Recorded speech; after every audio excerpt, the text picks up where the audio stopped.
But there was one more day to come in the Pyrenees, between Pau and Super-Bagnères. 3 major climbs, and then a hard climb up to this ski station. The French were smiling on the first day, but they wouldn't be smiling by the end of this day. Well, I've seen 14 Tours de France, and I honestly can say that I've never seen riders attack the yellow jersey like this, which means they all believe that Bernard Hinault is not the man he has led us to believe yesterday.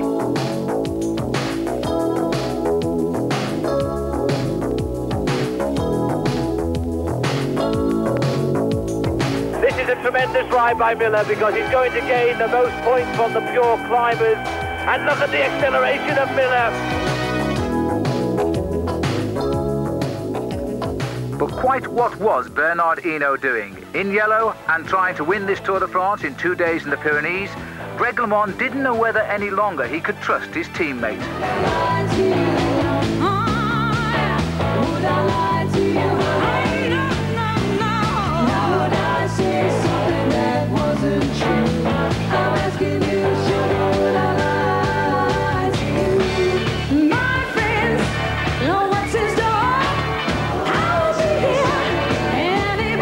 Absolutely surrounded by motorbikes,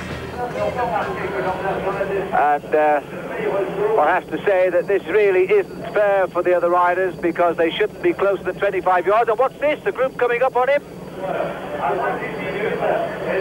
and that looks like Zimmerman in the red jersey. And would you believe this? This group has flown out of nowhere. Robert Miller is here. They've come over the top of the Pyrenees, and they must have told Hinault that's why he was freewheeling. The gap was officially 3 minutes on the way up the Pyrenees, so the climbers have come down on Hinault, and all of a sudden this Tour de France is once again an open race, and Hinault is cracking. Hinault is beginning to lose ground. This is Coquillon, who is now having to grimace. This Tour de France, I really believe that and HAMPSTEN's going off the back. Andy HAMPSTEN's launched an attack. HAMPSTEN's gone clear now, he looks over his shoulder. Miller is just brought HAMPSTEN back to the leaders, and HAMPSTEN says, thank you very much, Robert. Fresh as a daisy, he goes clear. Well, that's a marvellous attack by Andy HAMPSTEN. First Tour de France, 23 years of age, and having won the Tour of Switzerland, he really is confident. Miller is having to grit his teeth right now and breathe deeply and hope he can recover. And I think Herrera had his hand in the air then, saying to Zimmerman, come on, don't let it go now, we've worked hard for this. And what's happening? He's slackening off his toe clap. And it looks as though Herrera's punctured. Herrera has released his toe straps. He's got a flat tyre, I think. What a tragedy. But this 10-mile climb to the finish was the moment Greg LeMond had waited for. The chance of revenge over his teammate Bernard Hinault, the chance to get his own back on what he did a day ago. And LeMond takes off in pursuit of Andy HAMPSTEN. He catches him, he leaves him. And LeMond now is motivated by revenge. No American has ever won a stage in the mountains before in the Tour de France. And when the seconds go on the screen as he crosses the line, we'll see whether he's done enough to take the overall lead away again. LeMond now knows he can afford a smile. 100 metres to go. Every one of the likely contenders for this tour this year has attacked today, and they've been beaten fair and square by the American from California. LeMond punches the sky. Hinault deserves to hold on to that yellow jersey, and he's done his gears again on the climb. Hinault's gears are slipping, and that is costing him seconds now. He's inside a minute to losing the yellow jersey. Hinault comes up to the line now. He will stay in yellow by less than 1 minute, and that is unbelievable. And it was a great day for Scotland because Robert Miller took the lead in the King of the Mountains competition. So the Pyrenees had again been kind to Robert Miller because he was 4th overall in the race now. Hinault was just in the lead, LeMond was 2nd. And watch out for Zimmerman. These 4 riders still working reasonably well together. Paul's right when he said, it looks like Pouls is having a go. He said that Pouls was wasting his time at the back. And look at this attack now. And Nicky Reuteman's the one that's going to have to bring him back. Pouls has saved up a lot of energy for this. He'll try to break the elastic because it seems he doesn't trust his sprint at the finish. But it's not going to work. Reutemann was very, very vigilant. The other two content to follow. Reutemann has showed too that he has some speed left in those tired legs. Comes right up behind Pools.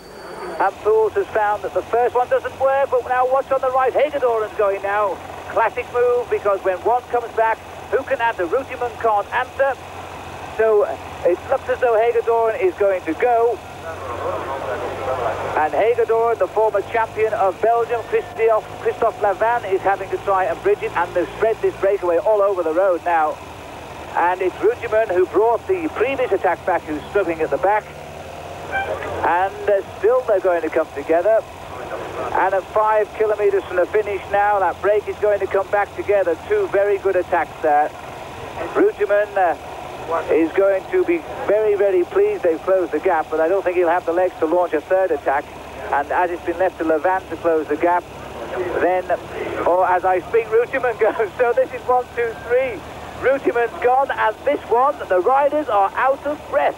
And so on this flat stage to Blagnac, it was the Swiss rider Niki Reutemann who won the day. The favourites had a day off and finished in the bunch just behind. And continuing the flat roads linking the walled city of Carcassonne with the Roman town of Nimes, there was a breakaway again, this time Frank Hoster, the Belgian sprinter, a winner in the past of the green jersey in the Tour de France, showed he still can sprint well. He didn't affect the overall result either, but he did give Belgium a great win. This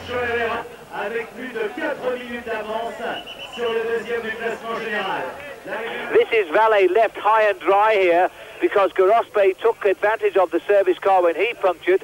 VALLET is just left with, look at it, absolutely fuming. Here he says, where the heck have you been? And they say, we're sorry, we had to do Gorospe first. Now all he's got to do after nearly 8 hours in the saddle is wave to the people. And there we are. Thank you very much, Jean-Francois, right on cue. He's going to come home now after nearly 8 hours in the saddle, a deserved winner, and an enormous cheer from the crowd here.